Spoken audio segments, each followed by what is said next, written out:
Halo Sobat Q, saya Ahmad Arif Pujianto, peserta pelatihan dasar CPNS 2023. Saat ini, saya sedang melaksanakan OJT atau On The Job Training di KPPN Surabaya 1. Sebagai bentuk aktualisasi kegiatan pelatihan dasar CPNS, saya membuat video tutorial perekaman elektronik SKPP pada gaji web. Video tutorial ini diharapkan dapat memudahkan satuan kerja di lingkup wilayah kerja KPPN Surabaya 1 guna menerbitkan dan mengajukan elektronik SKPP pada KPPN Surabaya 1. Jadi, yuk simak videonya. SKPP atau Surat Keterangan Penghentian Pembayaran merupakan surat keterangan mengenai penghentian pembayaran gaji atau penghasilan tetap teratur lainnya setiap bulannya untuk dan atas nama pegawai yang pindah atau diberhentikan yang dibuat atau dikeluarkan oleh PA atau KPA berdasarkan surat keputusan yang diterbitkan oleh pejabat yang berwenang. Proses perekaman SKPP pada gaji web terdiri dari 7 tahapan. Tahapan yang pertama yaitu rekam SK perubahan. Pertama, silakan sel default anak satker terlebih dahulu. Setelah itu, PAPBP masuk ke menu pegawai lalu data pegawai. Kemudian, lakukan pencarian pegawai berdasarkan NIP. Pada kolom aksi, klik detail, lalu perubahan untuk merekam SK. Kemudian, PPABP mengisi kolom-kolom yang tersedia. Apabila SKPP pindah, maka jenis SK-nya adalah 23, perubahan kedudukan pindah, dan kedudukannya 05 pindah. Jika meninggal, SK-nya adalah 24, perubahan kedudukan meninggal, dan kedudukannya 04 meninggal. Sedangkan jika pensiun atau berhenti, SK-nya adalah 11, perubahan kedudukan pensiun, dan kedudukannya 03, pensiun atau berhenti. Setiap merekam SK perubahan terakhir, pastikan juga defaultnya adalah 1. Default 1 berarti merupakan SK terakhir.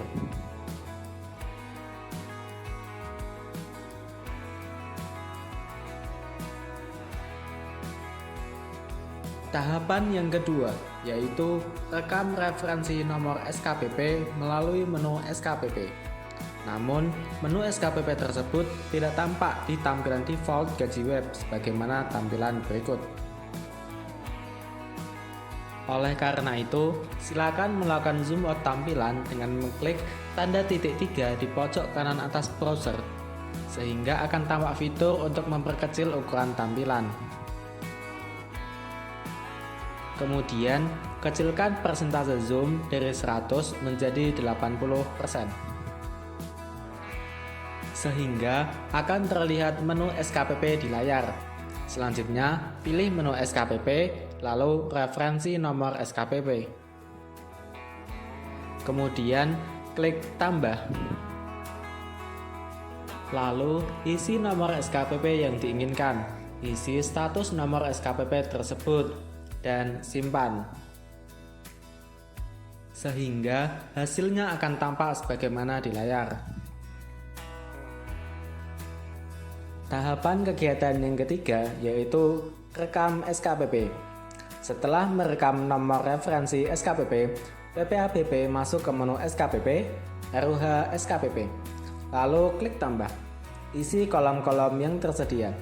Jenis SKPP yang tersedia ada 5, yaitu 1. Pindah, 2.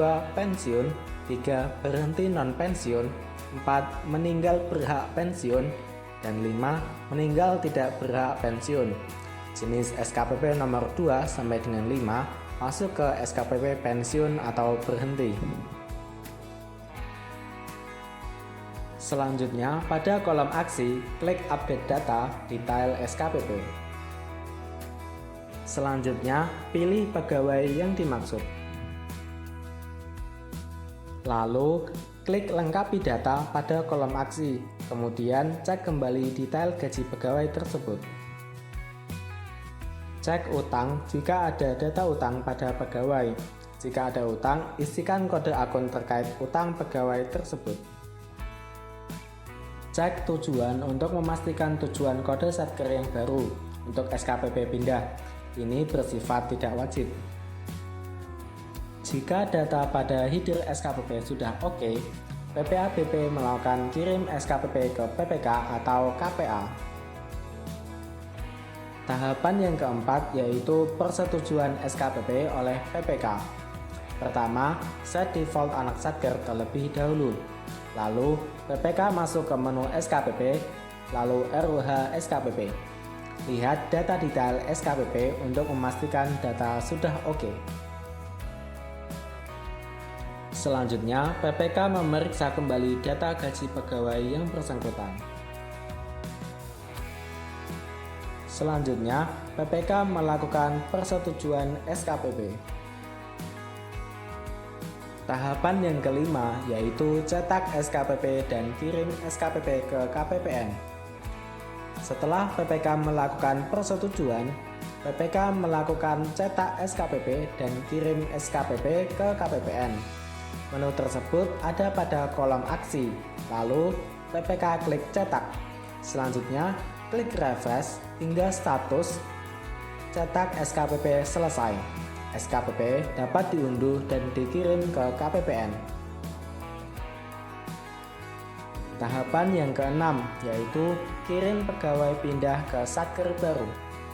Langkah selanjutnya, untuk SKPP pindah, PPA-BP melakukan proses kirim pegawai pindah ke satker baru.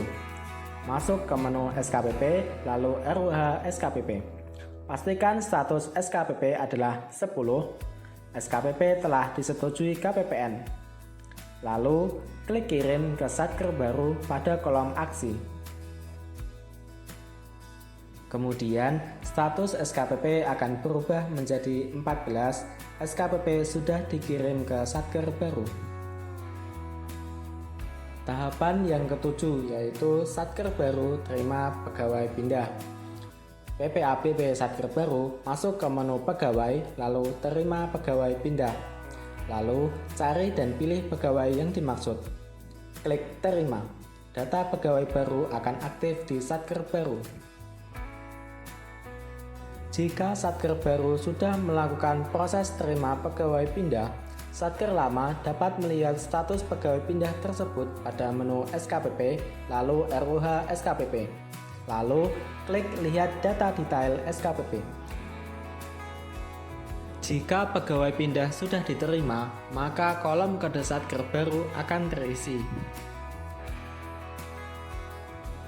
Sekian video tutorial perekaman elektronik SKPP pada gaji web. Semoga video tutorial ini dapat memudahkan rekan-rekan di satuan kerja guna menerbitkan dan mengajukan elektronik SKPP kepada KPPN Surabaya 1. Terima kasih dan sampai jumpa.